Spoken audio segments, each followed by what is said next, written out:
Nous allons incliner nos fronts. Éternel Dieu de gloire, nous te disons merci de ce que tu nous as parlé ce matin. Merci de ce que tu nous aimes au-delà.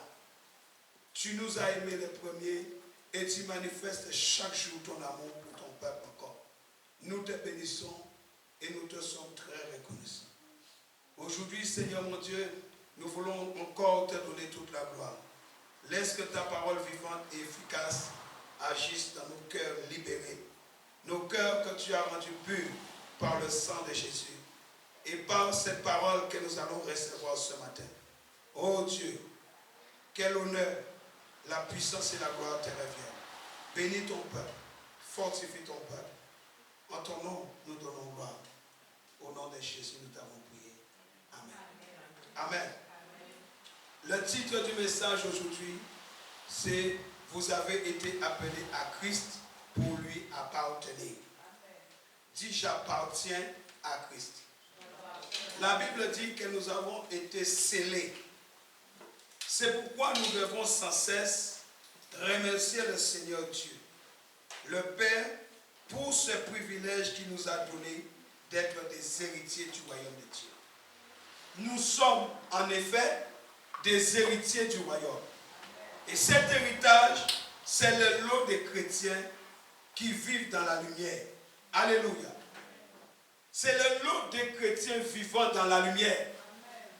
Quand on est dans les ténèbres, on n'a pas de droits. Quand on est dans les ténèbres, on a tout perdu. Voilà pourquoi la Bible dit que Dieu est lumière et il a fait de nous lumière et sel. Alléluia. C'est l'héritage de ceux qui vivent dans la lumière. Par le sacrifice de la croix, Jésus le Fils de Dieu, il nous a délivrés du pouvoir des ténèbres. Alléluia. Il nous a transférés dans l'éternel royaume du Christ. Et nous sommes rachetés de toute servitude. Nous recevons le pardon des péchés. Et cela nous unit à lui. Notre rédemption, la rémission des péchés, est en Christ bien-aimé à cause du sang qui a coulé à la croix. Voilà pourquoi nous devons rejeter la culpabilité du péché, les manques de pardon. Nous devons nous dégager de tout ce qui constitue un lourd mépris de la croix, un lourd mépris du sang précieux de Jésus qui a coulé à la croix pour nous. Nous devons rejeter ces choses. Bien-aimés dans le Seigneur, Genèse 1,26 nous dit que Dieu nous a créés à son image. Il a créé l'homme à son image et selon sa ressemblance.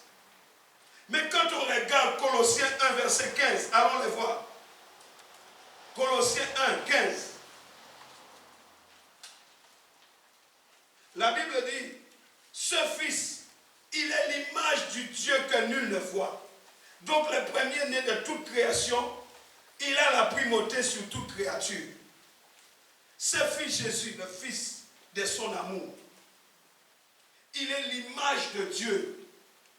Ce Dieu que nul ne voit. La Bible dit qu'il est le premier-né de toute création, mes amis. Et il a la primauté sur toute créature. Alléluia.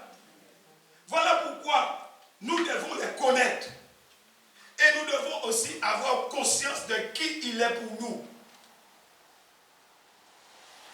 Afin de ne pas nous laisser distraire. Les enfants de Dieu aujourd'hui se laissent tellement facilement distraire. Lorsqu'on est distrait, on se détourne de l'essentiel. Alléluia.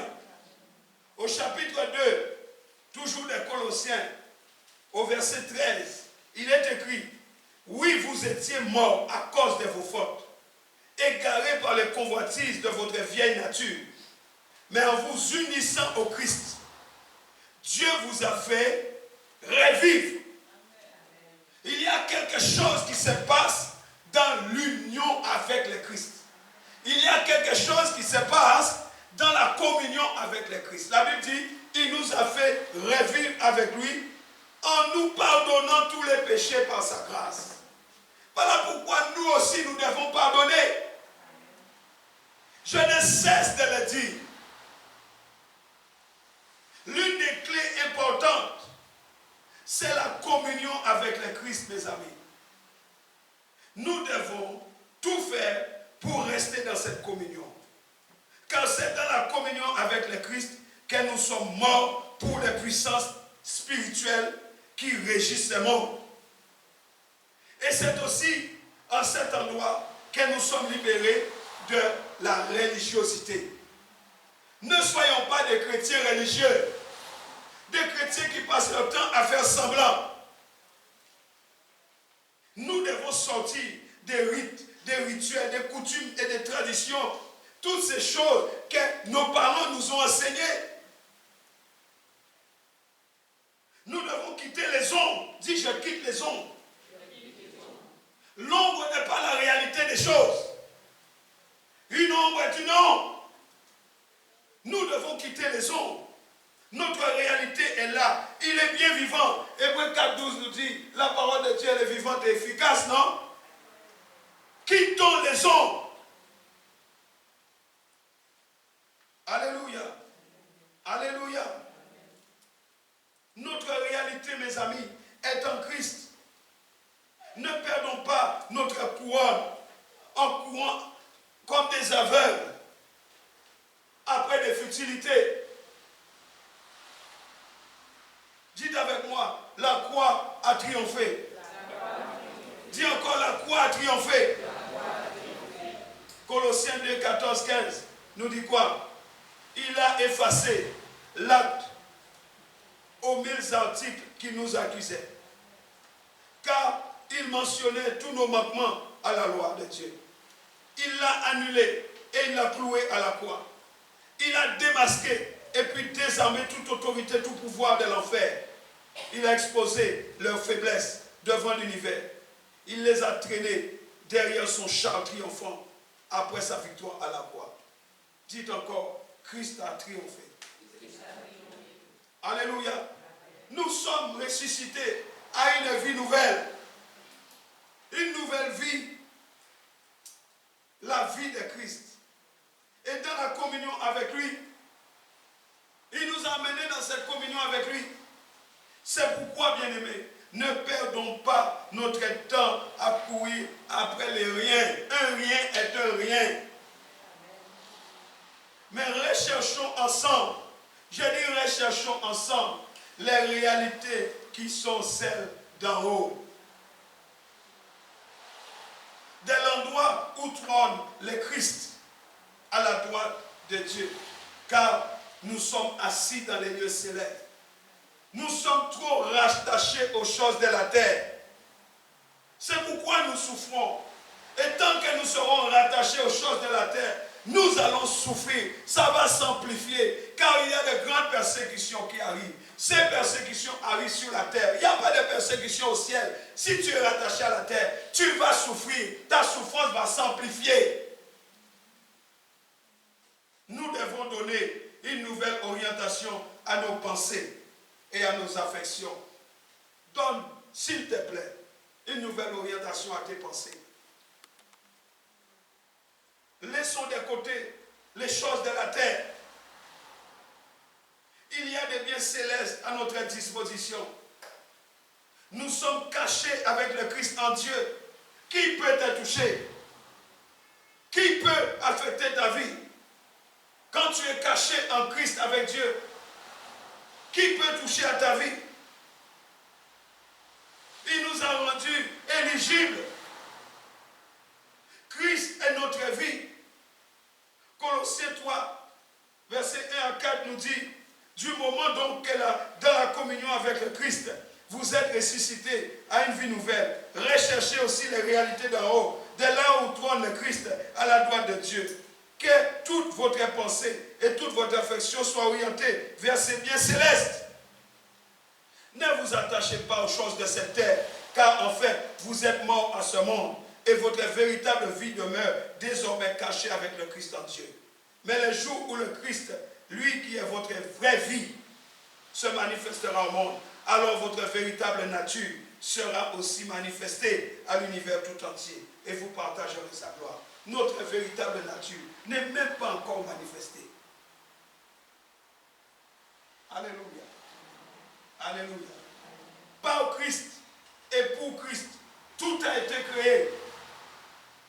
C'est par lui que tout l'univers est maintenu en vie. Et l'Église est son corps. Nous sommes son corps. C'est lui seul qui est la tête. Et quand je parle de Christ, la tête, je parle d'origine et des principes. Christ est origine et Christ est principe. Alléluia. Toute autre humanité commence en lui. Et en lui seul. Il est au premier rang et il doit rester au premier rang.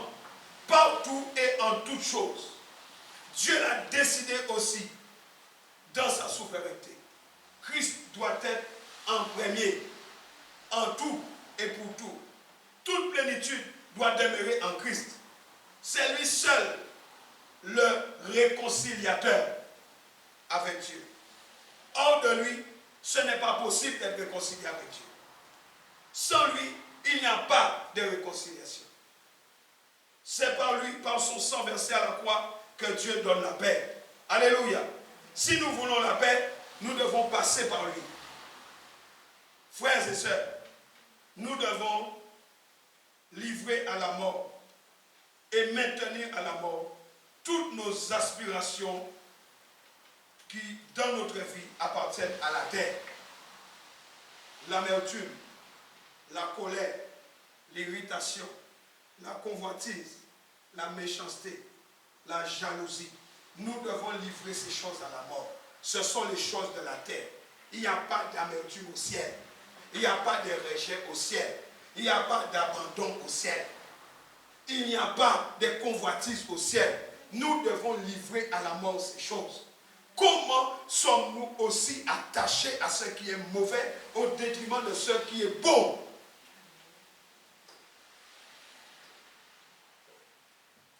Nous les connaissons, ces choses auxquelles nous sommes attachés qui sont de la terre. Nous les connaissons très bien. Il s'agit de nos comportements qui attirent la colère de Dieu sur ceux qui refusent l'obéissance à sa parole. Il n'y a pas de réconciliation si tu n'acceptes pas le sang et l'évangile. Et si tu n'es pas réconcilié, sache que tu as Dieu pour ennemi. Parce que nous étions ennemis. Et c'est à cause de la croix que nous sommes devenus amis de Dieu par le sang de Christ. C'est en Christ que nous sommes réconciliés avec Dieu. Si tu n'es pas réconcilié avec Dieu, sache que tu es un ennemi. Ne rejette pas l'évangile. L'évangile, c'est aussi pardonner. L'évangile, ce n'est pas chanter en langue, prier en langue, danser en langue. Ce n'est pas ça. L'évangile, Jésus a dit, si vous m'aimez, obéissez à mes commandements. Nous voulons Dieu, mais nous ne voulons pas obéir à Dieu. Nous ne voulons pas nous soumettre à la parole de Dieu. Dieu dit à Israël qu'il l'a emmené dans le désert afin d'humilier, pour leur montrer qu'il est Dieu. Israël ne voulait pas entendre.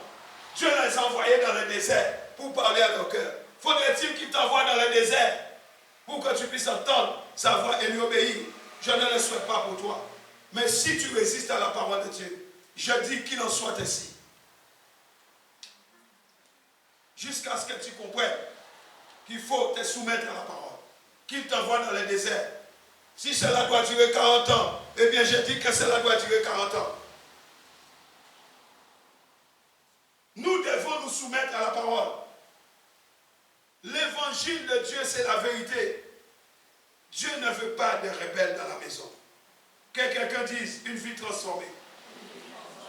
Dis encore une vie transformée. Nous devons aspirer à cette vie-là. Bien-aimés dans le Seigneur, à cause de la bonté de Dieu, nous devons lui consacrer entièrement tout notre être. Vous entendez? Nous devons donner à Dieu tout notre être. Colossiens 3, le verset 5 dit, livrez donc à la mort et maintenez-y les aspirations qui dans votre vie appartiennent à la terre. Et il cite l'immoralité, les pensées impures, les passions incontrôlées, les désirs inavouables et cet attachement au bien qui est une forme d'idolâtrie.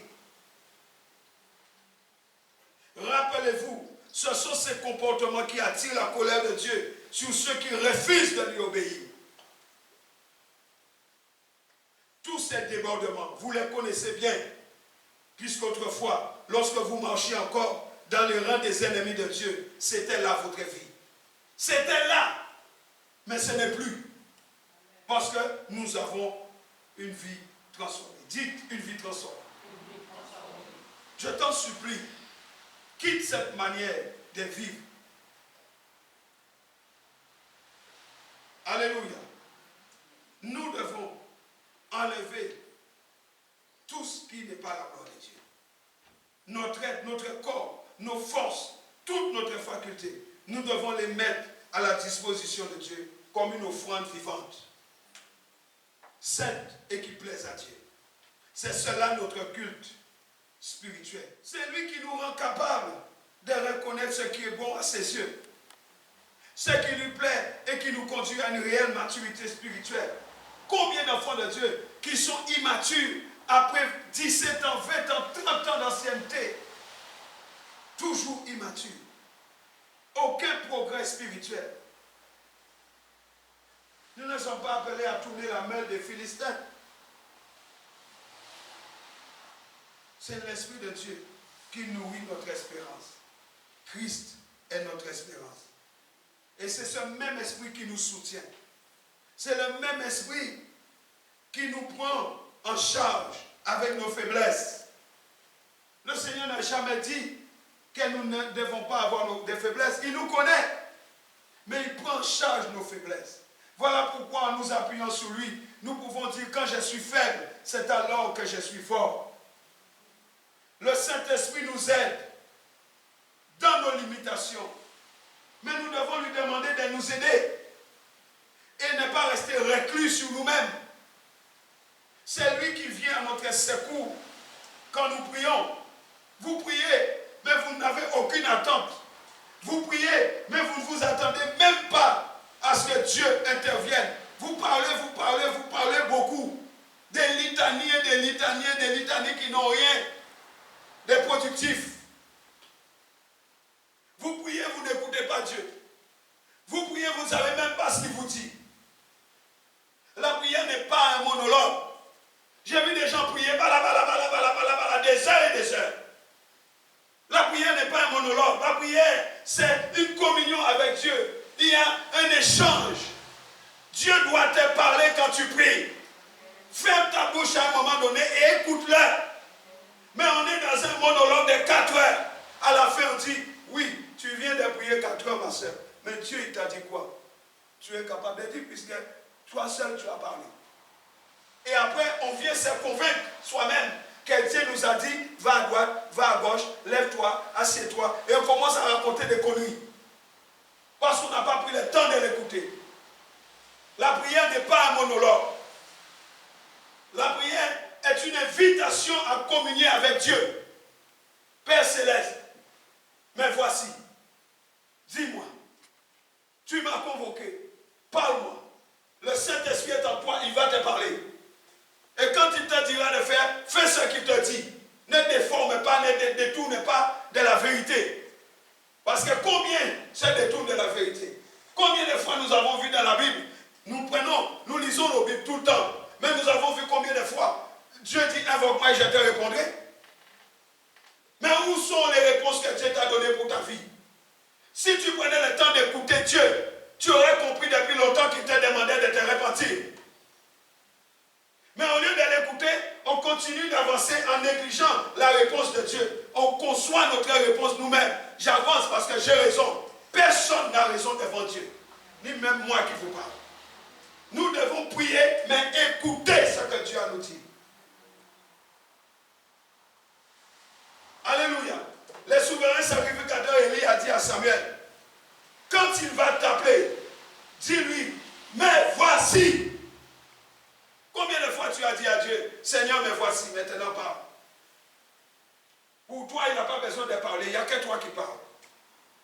Et nous racontons des bêtises, des prières remplies d'amertume, des prières remplies de fiel. C'est amer devant Dieu, ça sent mauvais. Et si on écoutait Dieu, il nous aurait dit, purifie d'abord ton cœur. Et viens. Bien-aimé, il faut revoir beaucoup de choses. C'est lui qui vient à notre secours quand nous prions. Il intervient, il plaide en notre faveur. Le Saint-Esprit intercède en nous. Il est en toi, il intercède en nous. Sans parole, par des soupirs inexprimables qui fait monter de notre cœur. Et Dieu comprend parfaitement les langages de l'esprit. Dieu comprend parfaitement ses soupirs. Alléluia. Quand Anne priait, le prophète n'a pas compris. Mais Dieu comprenait les soupirs d'Anne. Parce que c'est l'esprit qui priait à travers elle. Dieu connaît les aspirations de l'esprit. Alléluia. Et Dieu sait discerner les soupirs du Saint-Esprit. Le sens de ces soupirs, Dieu connaît. Voilà pourquoi, quand tu pries avec un mauvais cœur et que tu pries en langue, parce que nous aimons prier en langue, hein? Mais tu es en train de prier avec un cœur contre quelqu'un et en priant en langue, tu pries contre toi. Toi-même es en train de te condamner parce que tu ne sais même pas ce que tu dis quand tu pries en langue. Dans ton cœur, tu as quelque chose contre quelqu'un et tu pries en langue dans une langue que tu ne connais même pas. Tu ne sais même pas ce que tu dis à Dieu. Tu peux être en train de dire à Dieu, je suis rebelle, je suis rebelle, je suis rebelle. Sans même savoir. Faites attention à ce que vous faites. Assurez-vous que votre cœur est clean. Ceux qui ont le cœur pur, ceux qui ont le cœur pur, c'est écrit dans Matthieu 8. Matthieu 5, les béatitudes. Ceux qui ont le cœur pur. Bien aimé, c'est très important, ce que je vous dis. Dieu peut scanner les cœurs. Dieu peut scanner les pensées les plus secrètes. Vous ne dites pas, vous pensez dans votre cœur. Vous pouvez ne pas m'aimer. Vous pouvez m'insulter, vous pouvez me critiquer là où vous êtes. En ayant des pensées au fond cachées dans votre cœur. Mais Dieu les entend bien. Moi, je ne les entends pas. Moi, je peux vous faire confiance. Mais Dieu connaît les pensées de votre cœur. Car personne ne peut se cacher devant Dieu. Et vous croyez que vous pouvez vous cacher, vous dissimuler devant Dieu. Vous pouvez me critiquer, ça changera quoi? Alléluia. Alléluia. Amen. Dieu sait discerner les pensées profondes. Sachons-le, l'Esprit ajoute toujours. L'Esprit de Dieu agit toujours en harmonie avec la volonté de Dieu. Or, sa volonté s'exprime dans sa parole. Cette parole que tu ne veux pas. Cette parole à laquelle tu ne veux pas obéir. La parole dit réponds-toi, tu ne veux pas. La parole dit pardonne, tu ne veux pas. Et tu crois que le Saint-Esprit sera en ta faveur. Le Saint-Esprit est toujours en harmonie avec la même parole qui t'a demandé de te répartir. Est-ce que je suis là? Romains 8, verset 28. Arrêtons de penser que nous pouvons tromper Dieu. Nous nous trompons nous-mêmes. Romains 8, 28. Nous savons du reste que les intentions bienveillantes de Dieu sont à l'origine de tout ce qui nous arrive. Dieu fait concourir toutes choses au bien de ceux qu'il aime, car c'est conformément à son plan qu'ils ont été appelés au salut. Alléluia. En effet, ceux que Dieu a enveloppés d'avance dans son plan d'amour, il les a aussi destinés. Depuis le commencement à porter son image, il a façonné, il a décidé de faire de ses enfants au même titre que son propre fils et de les façonner pour qu'ils lui ressemblent, afin qu'il soit l'aîné d'une nombreuse famille de frères. Dites Amen. Amen. Dites encore Amen. Amen. Ceux à qui Dieu a réservé d'avance une telle destinée, il les a aussi appelés à venir à lui. Ceux auxquels il a adressé son appel, ont aussi été déclarés justes. Et ceux qu'il a fait accéder à cette justice et à cette vie nouvelle ont été revêtus de la beauté de la sainteté. Dieu leur a accordé leur part de la gloire céleste. Dites Amen. Nous devons garder au fond de notre cœur cette certitude inébranlable. Nous devons garder cela au fond de nous. Si Dieu est pour nous, qui sera contre nous? Est-ce que tu peux le dire? Si Dieu est pour moi, qui sera contre moi? Dis-le encore. Dis-le encore. Nous perdons tellement de temps à nous occuper des sorciers, des féticheurs, des gens qui veulent nous faire du mal, des gens qui parlent mal de nous. Ils sont ceci. Nous donnons trop d'importance à ces bêtises. Assure-toi simplement que tu obéis à la parole de Dieu, que Dieu est pour toi. Si Dieu est pour toi, il ébranlera le ciel s'il le faut. Regardez Daniel dans la fosse au lion. Regardez Shadrach, Meshach, Abed-Nego. Regardez encore avec Élisée, cette multitude de soldats qui voulaient attaquer. Géasi se plaignait. Dieu lui a dit, par la bouche d'Élisée le prophète, regarde sur la montagne la quantité de chars de feu qui s'éteignaient là. Pourquoi vous vous inquiétez, enfants de Dieu? Vous donnez trop d'importance à des bêtises. Un tel a dit, un tel n'a pas dit, un tel m'a fait, un tel m'a pas fait. Vous détruisez votre foi avec Dieu. Vous détruisez votre communion avec Dieu en donnant trop d'importance aux choses terrestres. Vous n'êtes pas terrestre. Et avec ça, vous me fatiguez.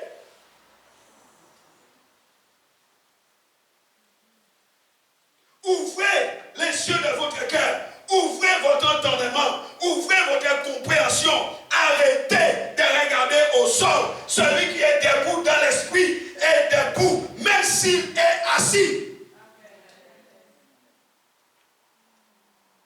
Votre problème, c'est que vous ne recevez pas la parole.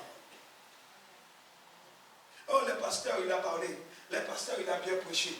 Vous vous en foutez, permettez-moi l'expression. Combien ici qui réécoutent les messages? Combien ici qui prennent le stylo, leur Bible, leur cahier et s'asseyent pour méditer la parole? Combien font ça? Vous courez à droite, à gauche dans tous les messages que vous trapez sur YouTube. Mais ceux qui vous ont enseigné, vous ne les méditez pas, mais vous connaissez les noms de tout le monde. Mais ceux qui vous enseignent, vous ne connaissez même pas les titres. Si je pose la question, quel était le titre du message de dimanche? Combien pourront me dire les titres ici? Si vous allez à l'université, vous êtes inscrit en droit et que vous passez votre temps à suivre les cours de biologie, les jours où il y aura les partiels des droits, vous allez échouer. Vous allez échouer. Parce que vous ne saurez pas répondre aux questions, parce que vous n'avez pas appris l'enseignement du droit. Vous croyez que Dieu s'est trompé? Vous croyez que Dieu se trompe? Vous vous occupez de toutes choses, sauf de l'essentiel. Alléluia. Si Dieu est pour nous, qui sera contre nous? Dieu le Père a choisi de se placer à notre côté. Il se place à notre côté. Il a choisi cela. Il a sacrifié son propre fils pour toi et moi. Pour nous sauver des ténèbres. Qui nous accusera? Nous les élus de Dieu. Tu ne sais même pas que tu es élu. Qui s'interposera entre l'amour de Dieu et nous? Qui? Il nous a tellement aimés qu'il nous a donné son Fils unique. Oh, j'aimerais que tu comprennes cela. Alléluia. Alléluia. Dieu nous aime, frères et sœurs. Accepte que Dieu t'aime. Si tu comprends que Dieu t'aime, tu ne vas pas t'accuser. Tu ne vas pas te culpabiliser. Tu as peur de te regarder dans un miroir. Nous sommes les réconciliés de Dieu. Par la mort de Jésus à la croix. Dans le corps de sa chair, nous sommes des réconciliés. Dites, je suis réconcilié. Mais il l'a fait afin que nous paraissions devant les Pères saints, irrépréhensibles et sans reproche. Saints, irrépréhensibles et sans reproche devant lui. Voilà pourquoi nous devons aussi demeurer fondés, inébranlables dans la foi, sans nous détourner de la parole vivante et efficace de Dieu. Tu dois rester fondé, inébranlable dans la foi. Tu ne peux pas croire un jour, demain tu ne crois pas. Tu crois quand tu es à l'église. Mais demain, il faudra bien, tout à l'heure, il faut bien que tu sortes. Quand tu es à l'église, tu es bien. Quand tu es dehors, tu es mal. Quand tu es à l'église, tu es bien. Quand tu es dehors, tu es mal. Mais quel est ton problème? Si quand tu es là, tu es bien, dehors, tu es mal, c'est que quand tu es là, tu fais semblant. Donc, la fausseté te rattrape quand tu sors. Et tes semaines sont épouvantables. Mais si tu es vrai devant Dieu, tu as un problème à régler, tu dis Seigneur, oui, j'ai un problème à régler. Règle ces problèmes-là où je n'ai qui passe mieux. Dieu sera au rendez-vous. J'ai dit Dieu sera au rendez-vous. Il dit je ne rejette personne qui vient à moi de tout son cœur. Dieu dit il ne rejette personne. Mais c'est toi-même qui te rejette. C'est toi-même qui te rejette. Parce que tu crois que Dieu est limité. Ton problème est trop grand pour Dieu. Donc tu te réserves ton petit problème et tu donnes à Dieu ce que toi tu veux lui donner. Mon frère, ma soeur, arrêtons ces bêtises. Nous sommes les réconciliés de Dieu. Alléluia. Ce que Dieu veut, c'est que nous puissions demeurer fondés, inébranlables dans la parole qui nous est prêchée. Tu entends la parole, sois fondé, sois inébranlable dans la foi, dans cette parole que tu reçois ce matin. Alléluia. Car la grâce et la vérité nous sont parvenus par Jésus. La grâce et la vérité sont venues par Jésus. Tu as l'esprit de Christ en toi, tu as l'esprit de grâce et l'esprit de vérité en toi. Pourquoi tu ne fais pas confiance à la grâce et à la vérité? Dis, j'ai en moi l'esprit de la grâce et l'esprit de la vérité. Car Jean 1,17 me dit que la grâce et la vérité sont venues par Jésus. La loi a amené la connaissance du péché, parce que la loi était un prédicateur pour m'amener à Christ. Maintenant je suis à Christ, je possède la grâce, je possède la vérité, et l'Esprit de Dieu en moi, c'est l'Esprit de grâce, c'est l'Esprit de vérité. Acclame Jésus-Christ.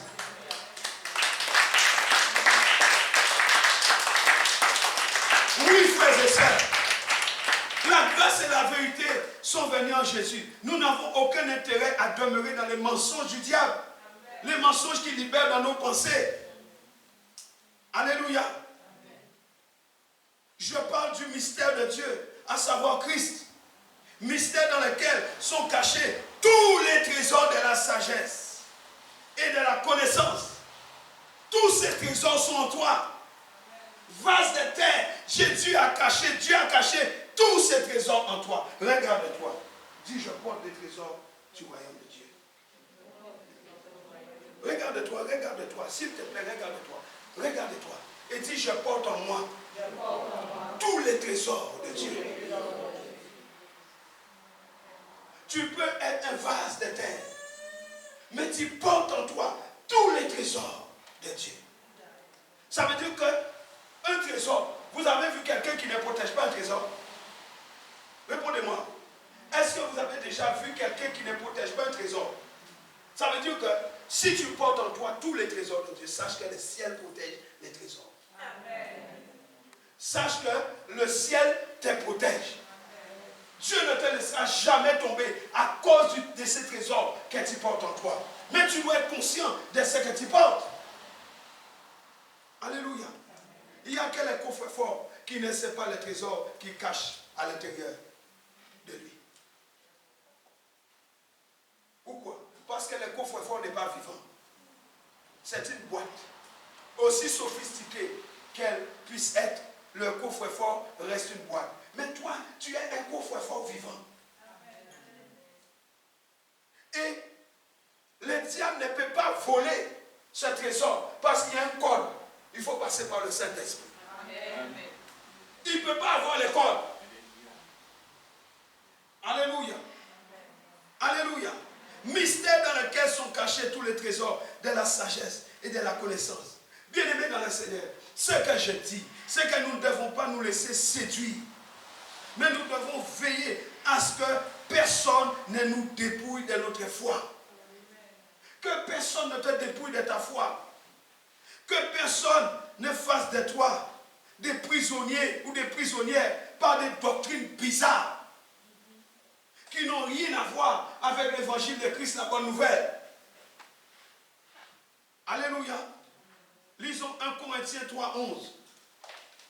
1 Corinthiens 3. Que Dieu nous bénisse.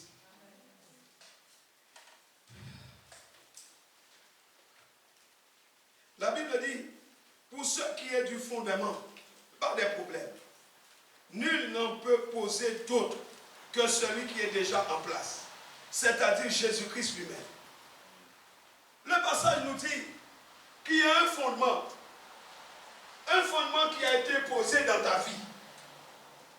Tu étais sans fondement. Nous étions tous sans fondement. Nous vivions selon les fondements de nos ancêtres. Peut-être que notre fondement avait été posé dans l'iniquité. Nous sommes nés d'iniquité. Le père et la mère ont péché, nous sommes nés dedans. Peut-être que nous sommes nés dans la sorcellerie. Nos pères et nos parents, comme ils n'arrivaient pas à avoir des enfants, ils ont été voir un marabout pour avoir un enfant, ils ont fait des bains. Peut-être que ça veut dire que les fondements qui étaient posés étaient mauvais. Oui, nous les reconnaissons. Mais aujourd'hui, nous sommes en Christ. Le fondement a changé. Dites, le fondement a changé. Nous sommes sur le fondement des apôtres et des prophètes. Christ est la pierre angulaire. Pourquoi tu veux retourner à ton ancien fondement? Ce fondement ancien est en décalage avec les nouveaux fondements. Ça ne peut pas cohabiter. Nous sommes sur un fondement solide, un fondement nouveau. Christ. Et l'apôtre Paul dit, il ne peut y avoir aucun autre fondement. Donc, si nous sommes posés sur ce fondement, nous devons construire sur ce fondement. Et la parole de Dieu que nous recevons construit nos vies sur ce fondement. Dites Amen. Amen. Nous sommes l'édifice que la parole de Dieu bâtit. Alléluia. Alléluia. Personne ne peut poser un autre fondement que celui qui a été posé. Savoir Jésus-Christ. Alléluia. Galates 1, 7 à 9. Galates, chapitre 1, 7 à 9. Nous dit, comme s'il pouvait y avoir un autre évangile. L'apôtre Paul dit, je suis consterné de la rapidité avec laquelle vous avez abandonné celui qui vous a si généreusement invité à bénéficier de la grâce du Christ. Il est consterné. Les gens ont abandonné l'évangile. Et aujourd'hui, nous voyons combien d'enfants de Dieu abandonnent l'église. Regardez. Combien prennent des prétextes, toutes sortes de prétextes. L'apôtre Paul dit, je suis consterné. Il s'étonne de la rapidité. Vous entendez? La rapidité avec laquelle les gens abandonnent celui qui a si généreusement invité à bénéficier de la grâce du Christ. Les gens fuient la grâce avec une excellente rapidité. Et il dit, ils font ça si vite. Ils se laissent gagner par un autre évangile. Vraiment, vous m'étonnez. Comme s'il pouvait y avoir un autre évangile. Non, il n'en existait pas d'autre. Mais certains sèment la confusion parmi vous et cherchent à vous troubler. ils tordent l'essence de l'évangile du Christ au point de lui faire dire le contraire. Eh bien, si jamais quelqu'un venait vous apporter sous le nom d'évangile un message différent de celui que nous vous avons prêché, qu'il tombe sous le coup du châtiment divin. Vous entendez? Qu'il tombe sous le coup du châtiment divin. Même si moi ou un ange descendu du ciel venions proclamer au milieu de vous une bonne nouvelle contredisant celle que je vous ai annoncée, que la malédiction divine nous frappe. L'apôtre Paul lui met dedans. Moi, j'ai dit la même chose pour moi et vous.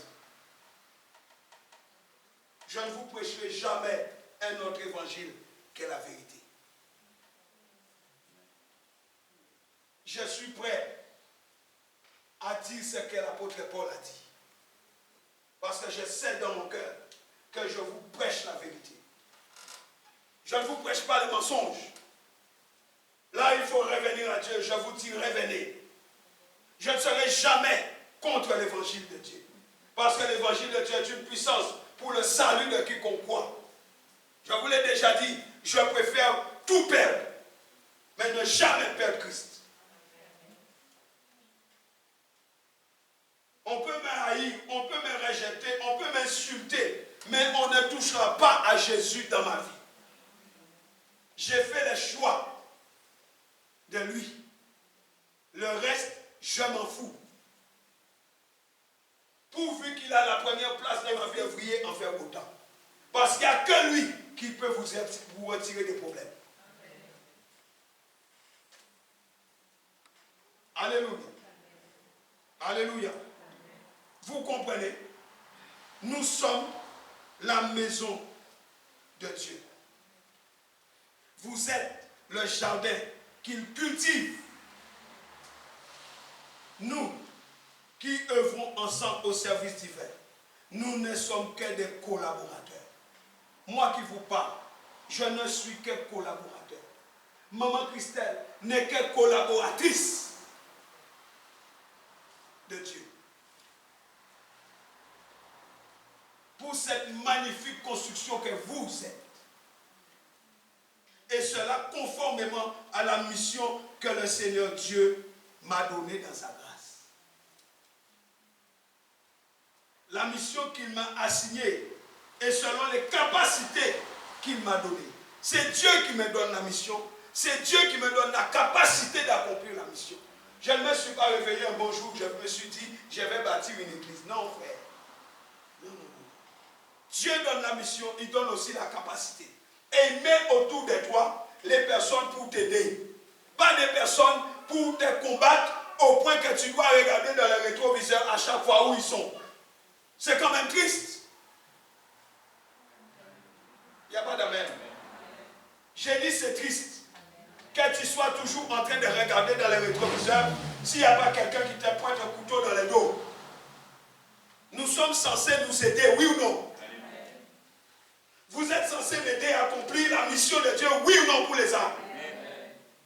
Mais si vous me combattez, vous combattez Dieu. Je ne me suis pas appelé. Je ne me suis pas appelé moi-même. Dis à ton voisin, ne combat pas les pasteurs, aide-le. Tu as peur de le dire? Dis à ton voisin, ne combat pas les pasteurs, aide-le.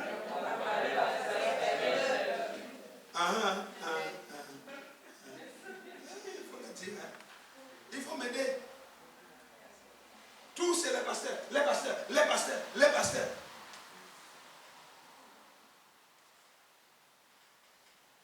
Les pasteurs. Tous c'est les pasteurs. Les pasteurs. On voulait lapider Moïse, non? On a lapidé Moïse. Est-ce qu'on a réussi à les lapider? Ils se sont lapidés eux-mêmes.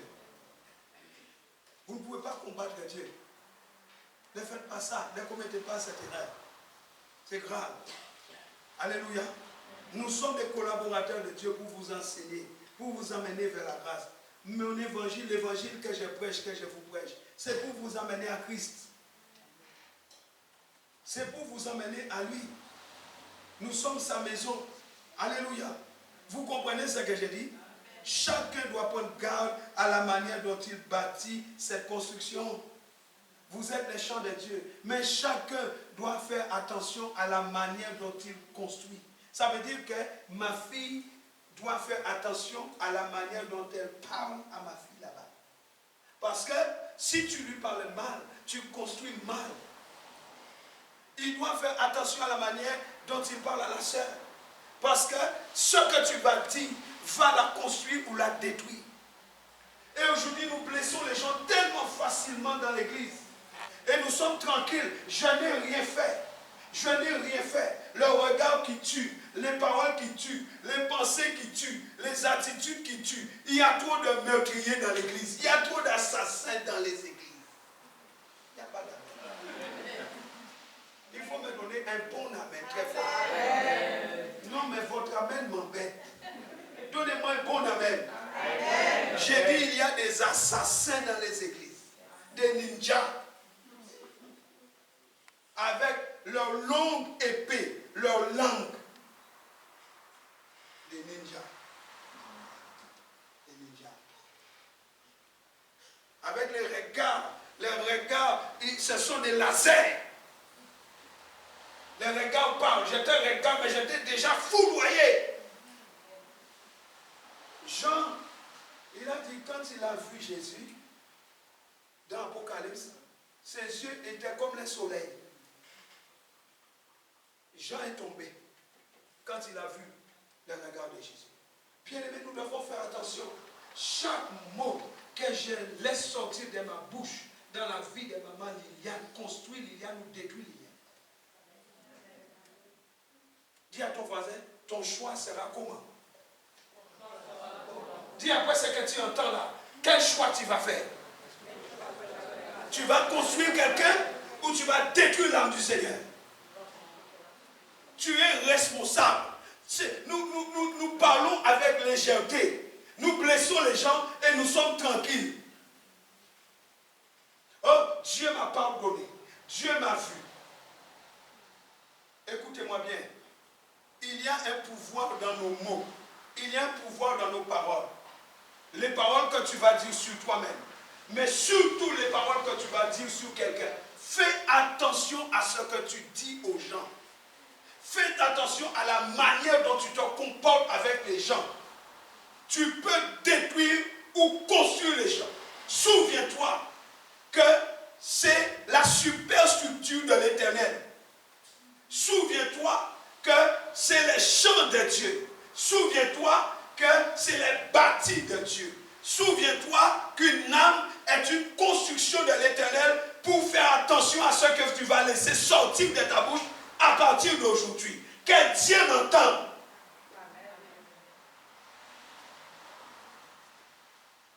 Je ne vais pas parler sur ta langue. Je ne vais pas le faire.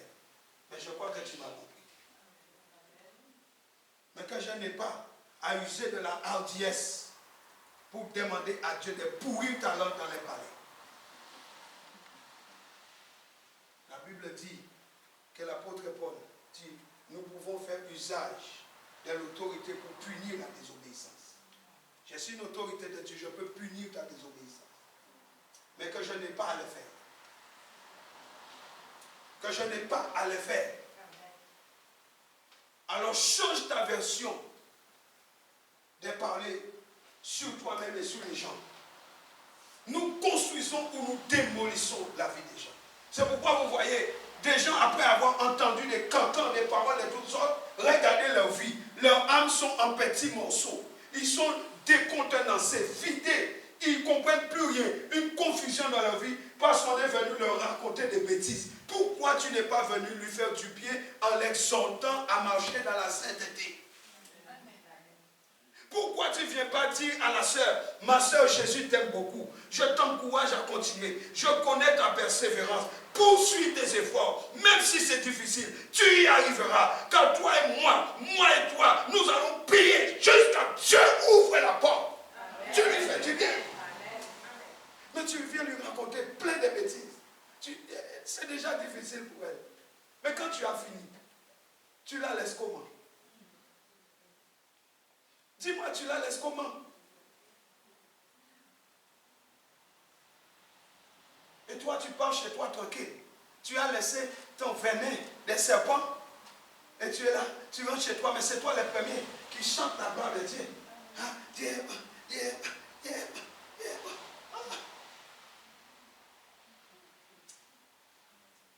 J'ai dit des fois, hein, vive l'Éternel. Vive l'Éternel. Qu'il n'a pas remis dans les mains des hommes les jugements. Vive l'Éternel. Vous savez, je prie toujours et je demande à Dieu, Seigneur, aide-moi à ne jamais être dur.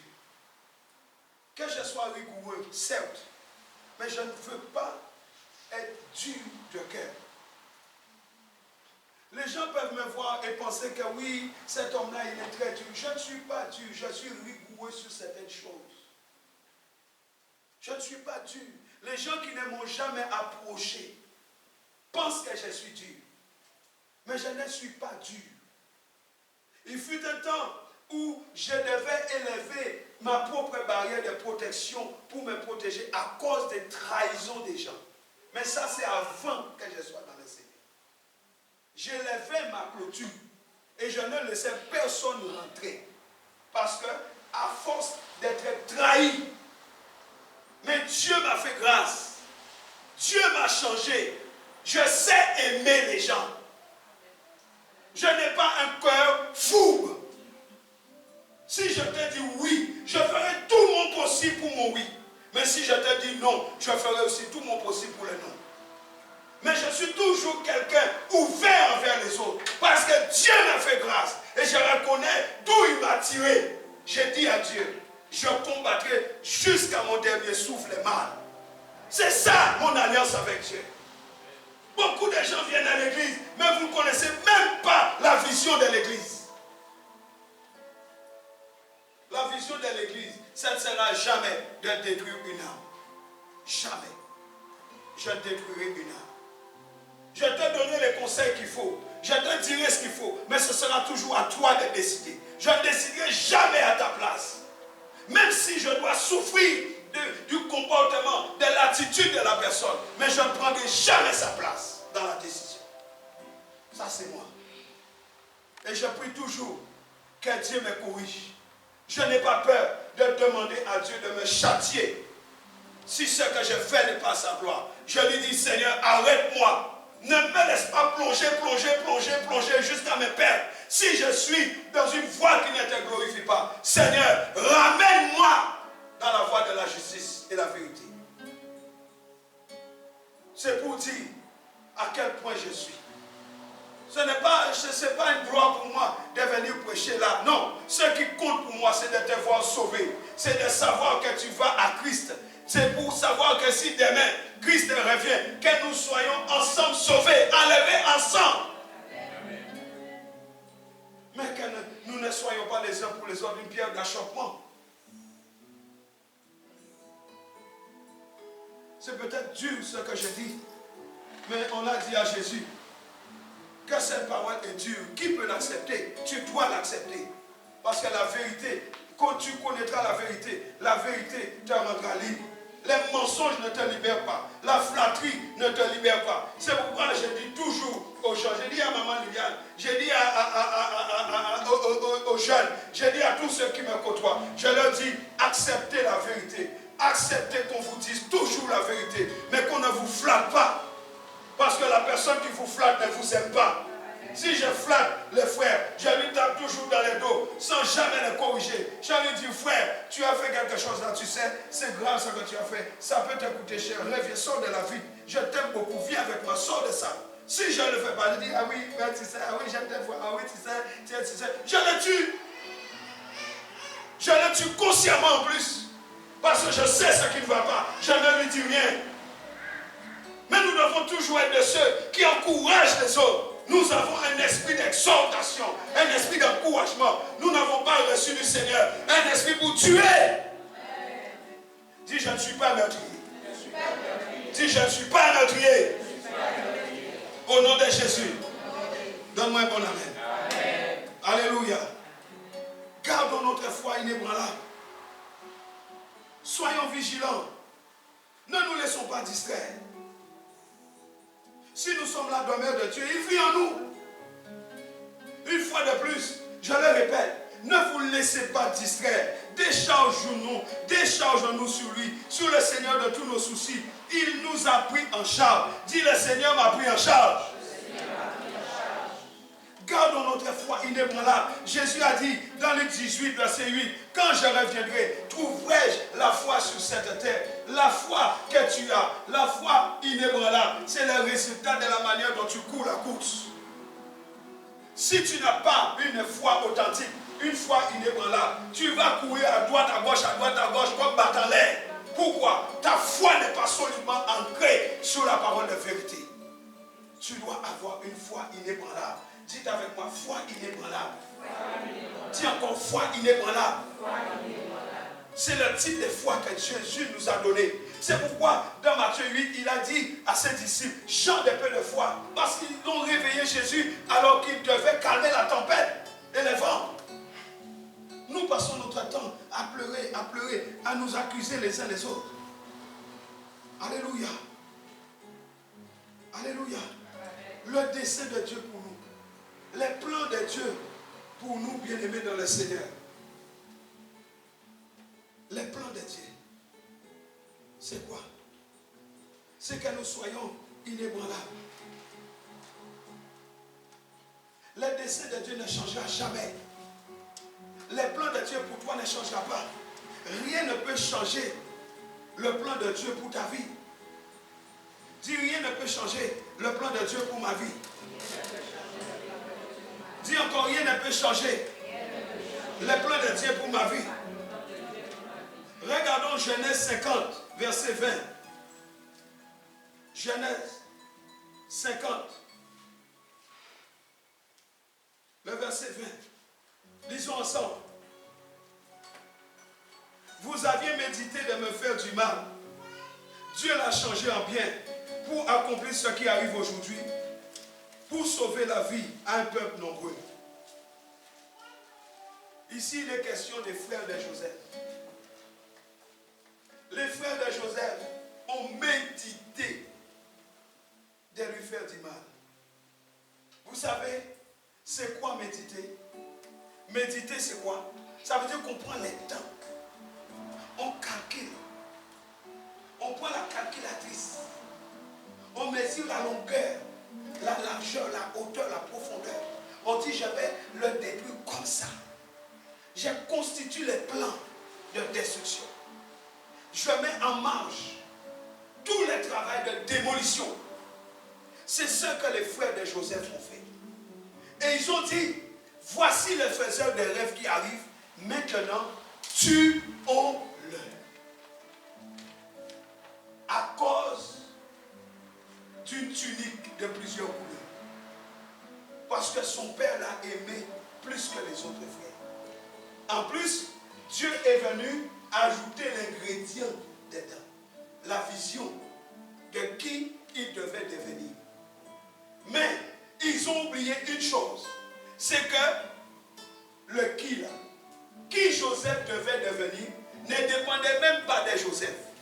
Pourquoi? Parce que c'était le moyen que Dieu avait choisi pour les sauver eux. Des fois, nous combattons des gens qui sont là pour nous aider. Des fois, nous combattons des gens que Dieu a placés sur notre route, qui sont là uniquement pour nous permettre d'atteindre notre destinée. Si tu les tues, mes amis, vous n'atteindrez jamais votre destinée. Vous allez continuer à tourner en rond. Mais au lieu de chercher à les tuer, pourquoi vous ne demandez pas à Dieu qui ils sont? Les frères de Joseph, ils avaient compris qui il était. Puisque c'est eux-mêmes qui ont dit, quoi? Tu vas dominer sur nous, tu régneras sur nous. Donc ils savaient qui Joseph devait devenir. Ils ont manifesté la haine et la méchanceté volontairement. Parce qu'ils savaient, ils avaient compris. Il y a des gens qui ont compris qui tu dois devenir. À cause de leur méchanceté, il faut qu'ils t'arrêtent. Ils viennent sur ta route, leur but c'est de t'arrêter. Mais ils n'y arriveront jamais. Car il est écrit, ils te feront la guerre. Mais ils ne te feront jamais. Dis avec moi, ils me feront la guerre. Mais jamais ils ne me feront. Car celui celui qui est plus grand qu'eux, il vit en moi. Et il a déjà parlé sur ma vie. Donc leurs attaques n'arriveront jamais à échéance. Et je leur retourne de flèche. Au nom de Jésus. Je dis retour à l'envoyeur. Je dis retour à l'envoyeur. Au nom de Jésus. Je vous le dis, vous perdez du temps à vous inquiéter de rien. Il ne vous atteindra pas. Les frères de Joseph n'ont jamais pu tuer Joseph. Ils n'ont pas réussi. Pourquoi? Dieu avait décidé que ce n'est pas Joseph qu'il allait le sauver. Si Dieu a décidé que ce n'est pas moi que vous êtes sauvé, vous allez changer quoi? Vous allez changer quoi?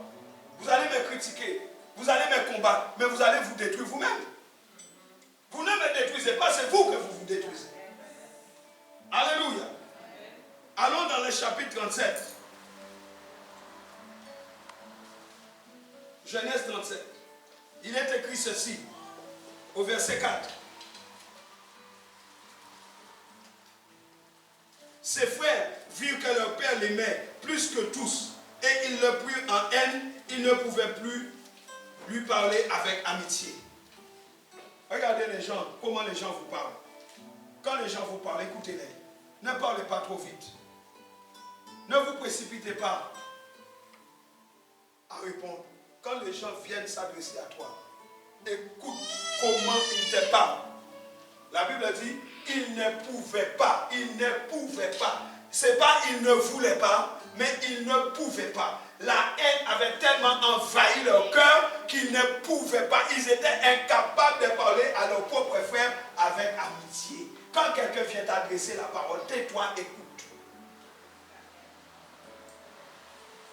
Et tu sauras quel esprit qui est dans cette personne. Verset 18. La Bible dit quoi? Ils le virent de loin et avant qu'il fût près d'eux, ils complotaient de le faire mourir. Voyez? Après la haine, les complots. Ils cherchent des personnes qui sont comme eux pour s'associer avec eux, pour te faire la peau. Ils cherchent partout des gens qui vont aller dans le même sens qu'eux. Ah oui, moi aussi, j'ai entendu dire que moi aussi. Donc venons ensemble, on va les tuer. Et ils commencent à prier. Ils s'associent dans la prière. Et ils pensent que Dieu est avec eux. C'est triste. Vous êtes avec moi? Ils pensent que Dieu est avec eux. Corée, Abiram et Dathan pensaient que Dieu était avec eux. Je parle au Corée, je parle à Abiram, je parle au Dathan. Vous pensez peut-être que Dieu est avec vous. Vous priez, vous vous associez, vous complotez. On va détruire le ministère. Dieu est avec nous. Regarde, la terre commence à s'ouvrir sous tes pieds. Regarde sous tes pieds, la terre commence à s'ouvrir. Personne ne détruira ce que Dieu a institué. Personne. Verset 20. On continue.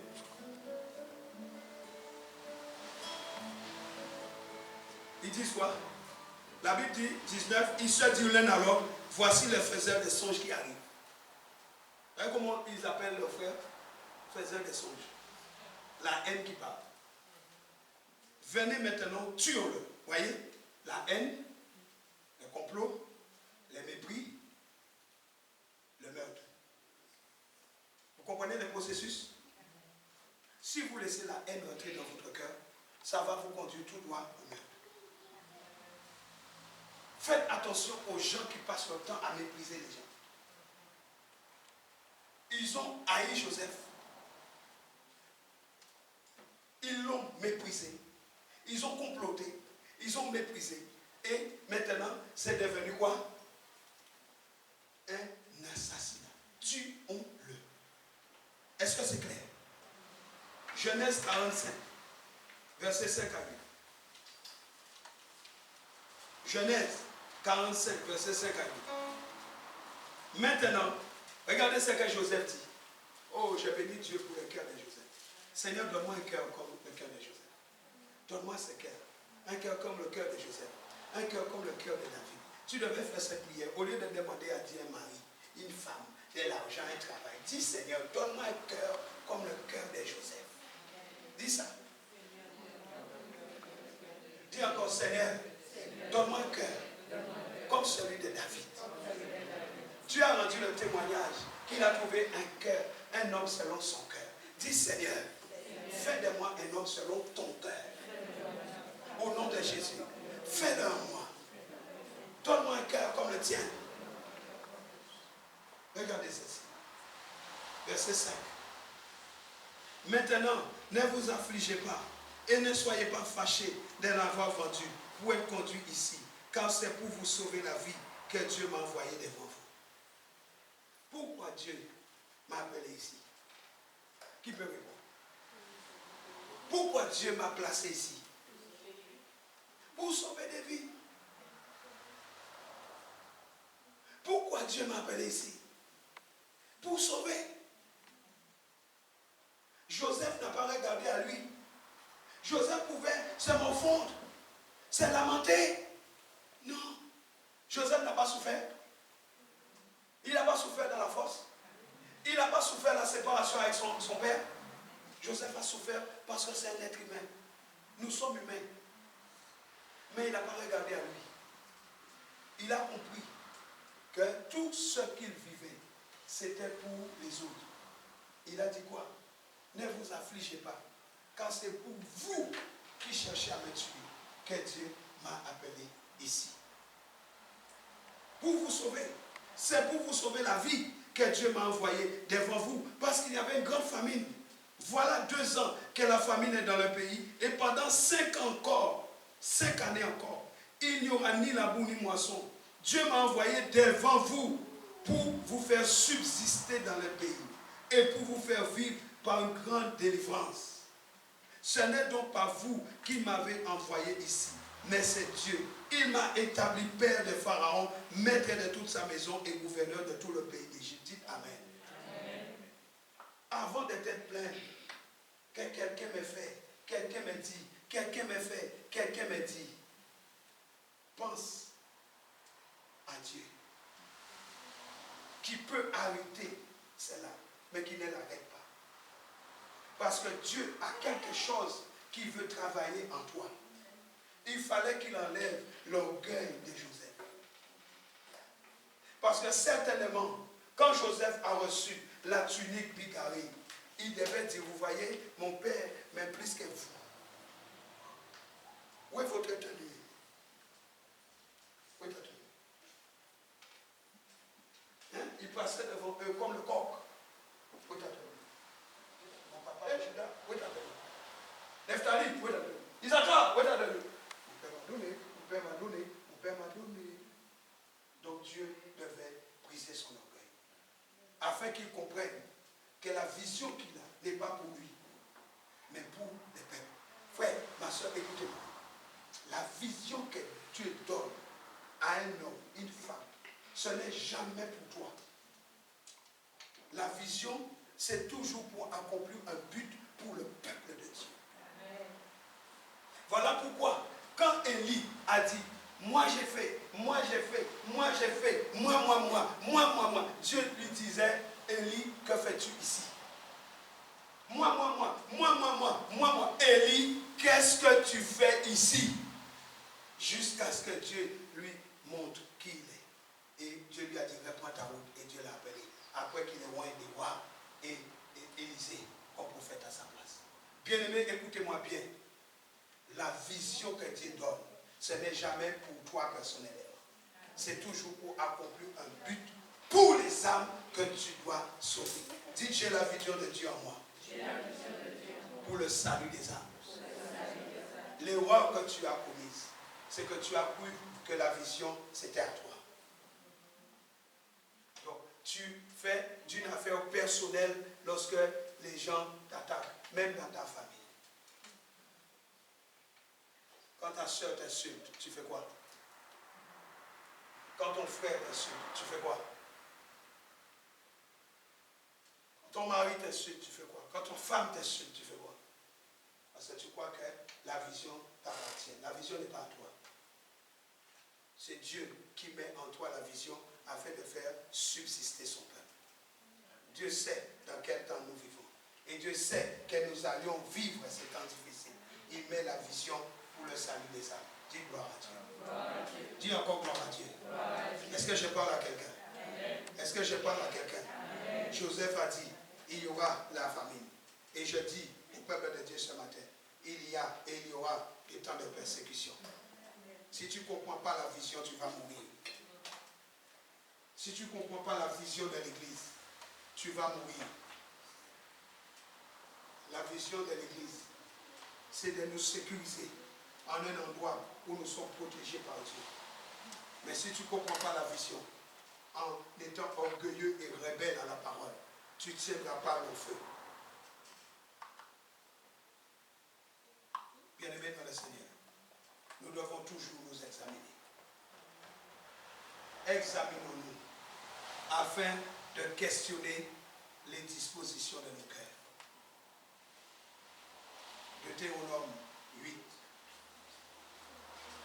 Deutéronome, chapitre 8.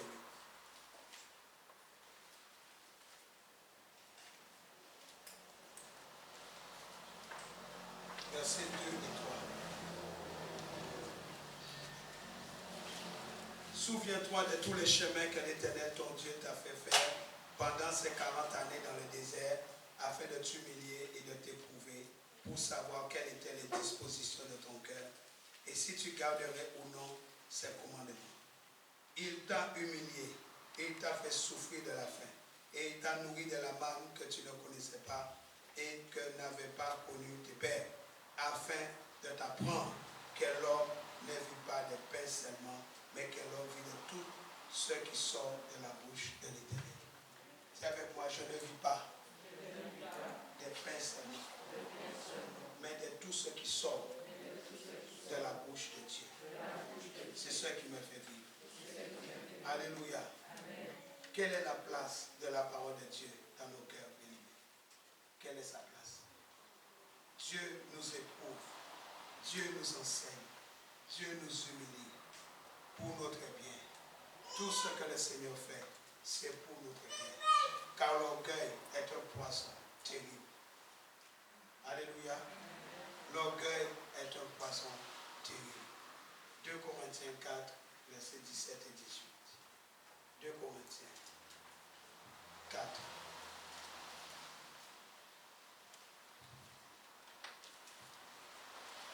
Corinthiens 4, versets 17 et 18.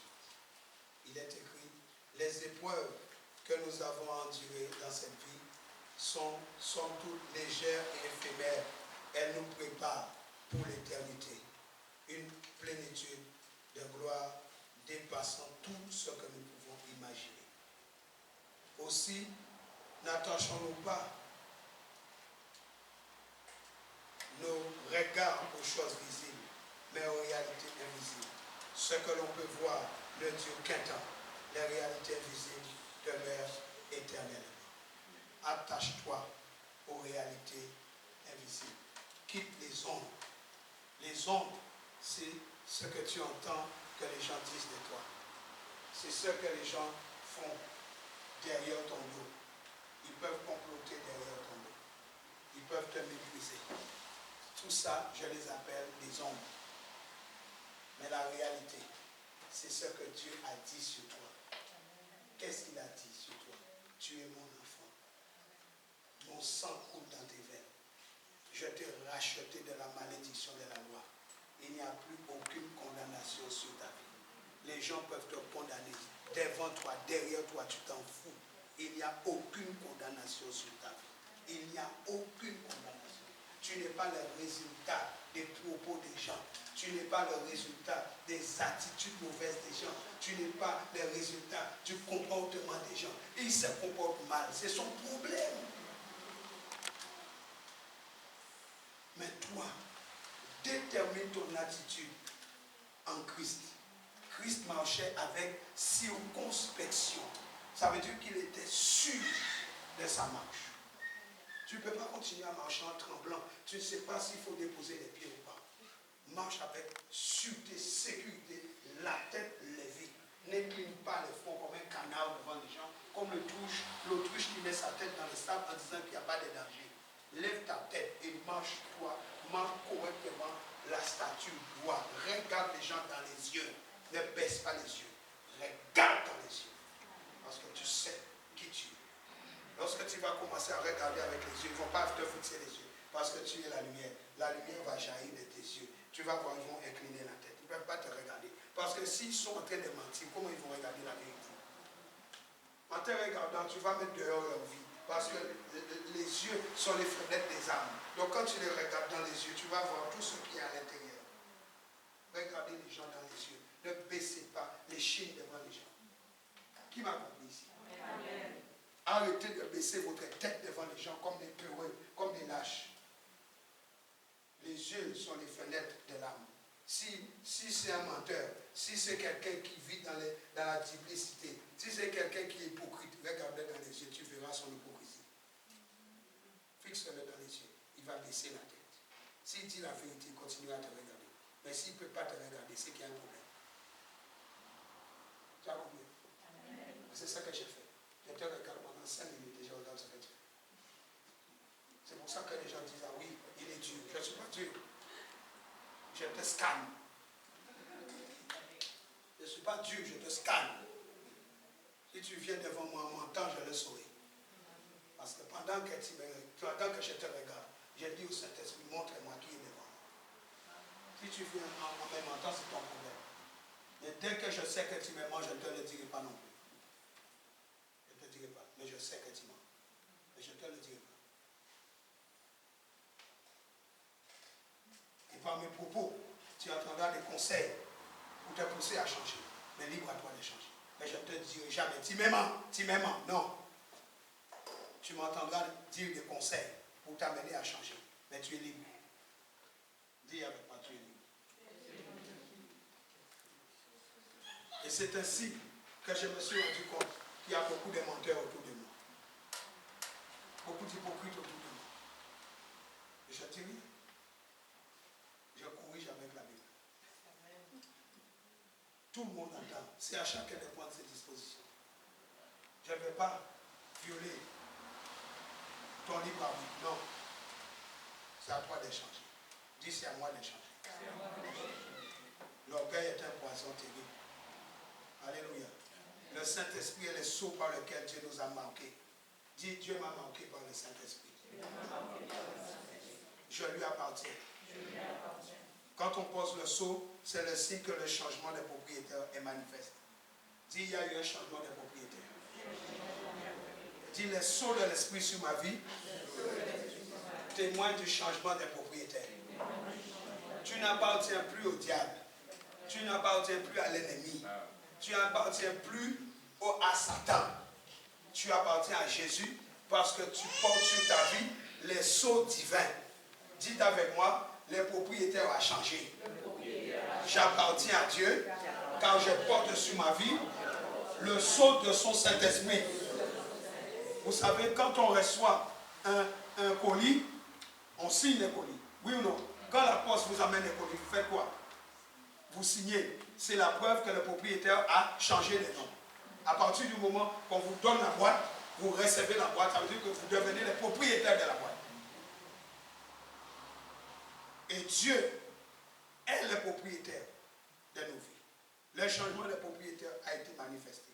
Ça veut dire aussi que personne n'a plus le droit de toucher à ce qui est la marque du sceau apposé. Personne n'a le droit d'être touché. Ma soeur leader, personne n'a le droit d'être touché.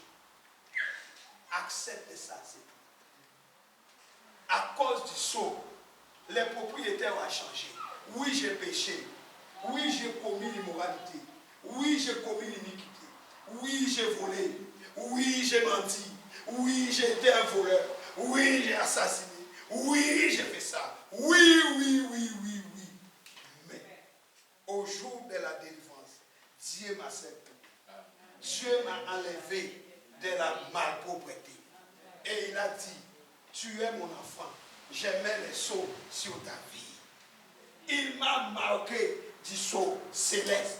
Donc maintenant, les propriétaires ont changé. l'ennemi qui te combattait, qui te dévorait, qui cherchait à te tuer, il ne peut plus te toucher. Amen. Tu es la seule personne à lui donner l'autorisation. Quelqu'un me comprend? Amen. Nous sommes les seuls à donner à l'ennemi l'autorisation de le faire. Donc ça veut dire, si tu as l'impression que quelqu'un te poursuit, que je ne sais pas qui te poursuit, je ne sais pas quel esprit, quel démon qui court après toi avec des baskets, ne cherche pas à lier tous les démons qui existent sur la terre. Cherche où est la porte ouverte. Parce qu'il n'y a rien. Il n'y a rien du diable en toi. Tu es marqué du sceau qui dit, cet enfant-là, il est le mien. Donc on ne doit pas les toucher. Mais si on les touche, si on arrive à te toucher, pose-toi la question. Au lieu de chercher à lier tous les démons, tu te lèves à 4h du matin, tu lis les démons d'angoisse, les démons d'amertume, les démons de ceci, les démons de cela, et tu n'es jamais délivré. Pourquoi? La porte est toujours ouverte. Tu chasses les démons, mais ils retournent. Tu chasses les démons, ils retournent. Tu chasses les démons, ils retournent. La porte est grande ouverte. Mais ferme la porte, non? Tu habites dans ta maison, on t'a dit, non, ma soeur, avant d'entrer dans la maison, mon frère Rodrigue, il faut qu'on finisse la toiture. Non, non, non, je veux rentrer chez moi. Ma soeur, la saison des pluies arrive. Laisse-nous finir la toiture. Ah non, moi je ne peux plus payer de loyer. Il faut que je rentre chez moi. Ma soeur, avant de rentrer chez toi, laisse-nous finir la toiture. Eh bien d'accord, tu veux rentrer, bien rentre. Tu rentres dans ta maison, il pleut. Il pleut, tu es assis dans ton salon avec un parent. Toute ta maison est inondée, pourquoi? Il n'y a pas de toiture. Et tu continues. Ah, le soleil est revenu. Tu sèches partout. Tu nettoies tes meubles. Et puis tu vas continuer. Moi, je n'ai pas besoin de toiture. Moi, je n'ai pas besoin de toiture. Ah, tu es bon. Alléluia. Gloire à Dieu. Ma soeur, il faut finir la toiture. La saison cyclonique arrive. Il faut finir la toiture. Ah non, Jésus. Gloire à Dieu. Oh, la grâce. Alléluia. Il recommence à pleuvoir encore. Tu prends les parapluies. Combien de fois tu m'as fait ça? Au lieu de chasser tous les démons qui existent sur la terre, tu n'en finiras pas. Et tu vas oublier d'adorer Dieu.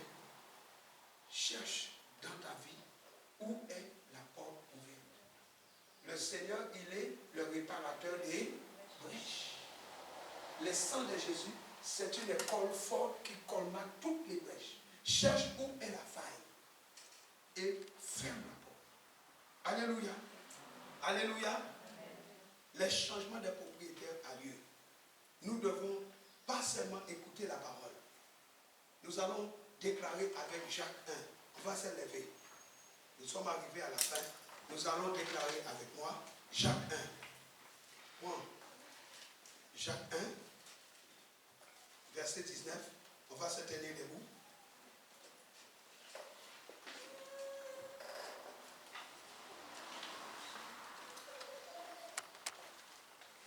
Jacques 1, même si tu n'as pas trouvé, ce n'est pas grave, tu confesses avec moi. Ce qui est important, c'est d'être dans la foi.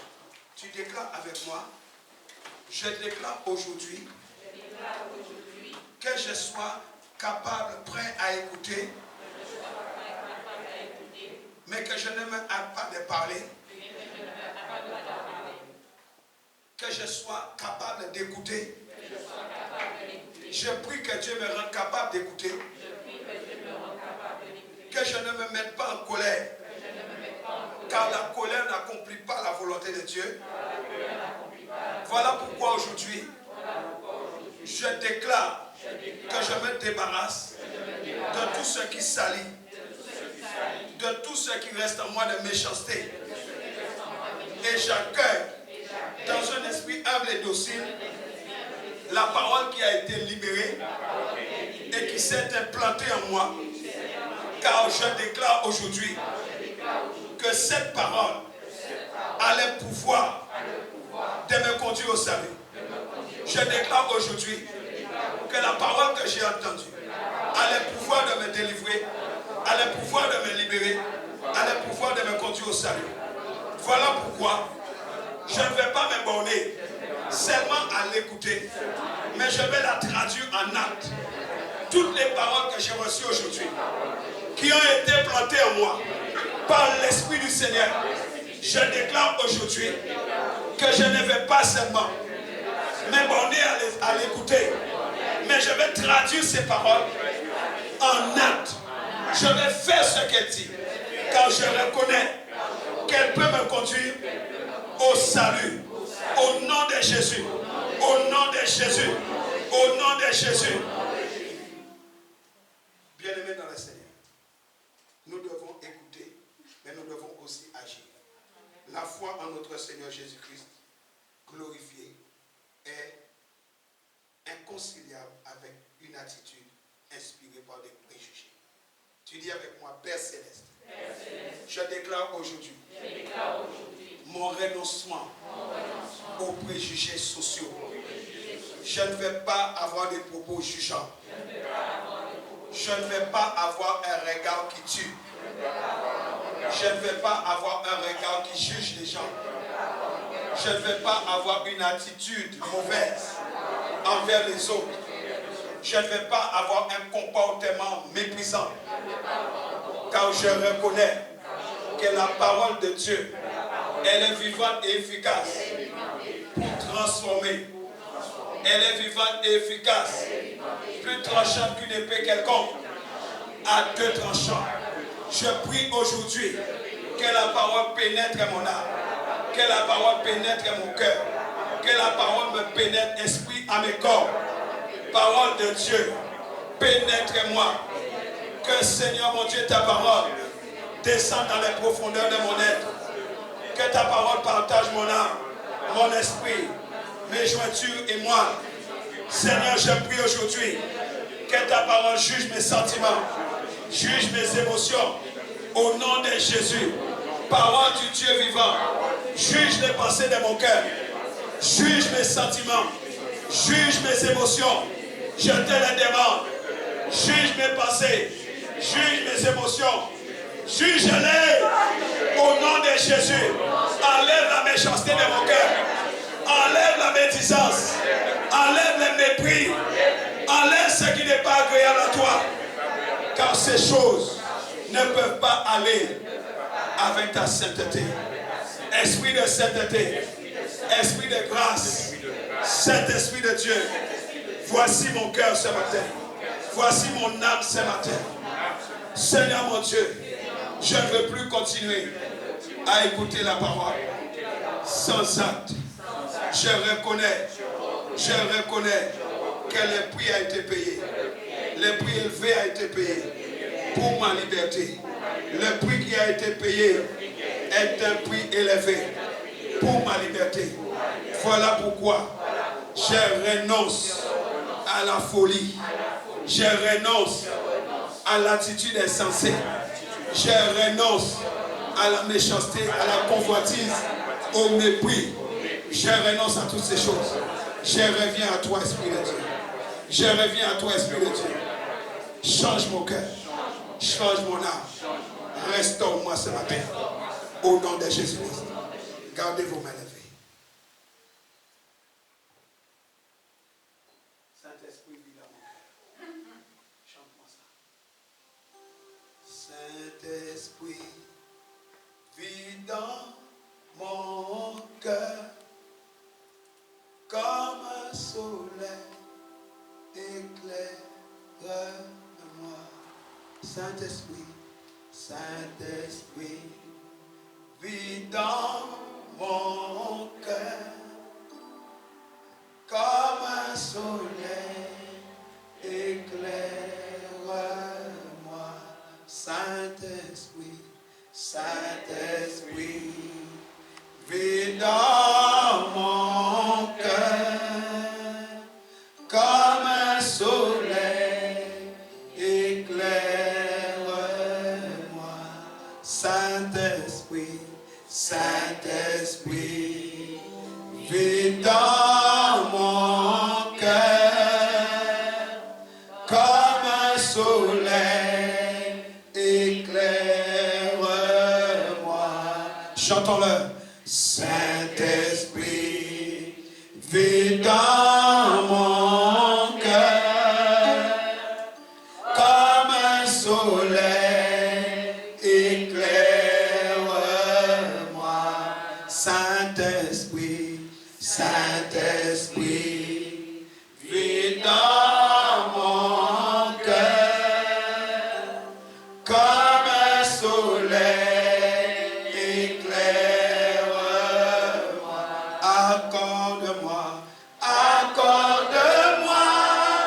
la délivrance, que ta parole brise en moi, ma résistance et mon orgueil, et fais de moi ce que tu veux. Accorde-moi la délivrance, que ta parole brise en moi, ma résistance et mon orgueil, et fais de moi ce que tu veux, et fais de moi ce que tu veux. Dis-le encore. Et fais de moi ce que tu veux. Déclare-le encore. Et fais de moi ce que tu veux. Tes mains sont levées, tes yeux fermés. Tu dis avec moi, Seigneur, je t'ai longtemps résisté. Aujourd'hui, je te demande, Seigneur, de briser ma résistance. Enlève mon orgueil. Enlève ce qui m'empêche de voir ta gloire. Enlève ce qui m'empêche de t'entendre. Brise ma résistance. Fais de moi ce que tu veux. Que quelqu'un dise avec moi, me voici, Seigneur. Garde les mains levées, ferme tes yeux. Dis, Seigneur, me voici. Dis comme Samuel, Seigneur, me voici. Dis, Seigneur, me voici.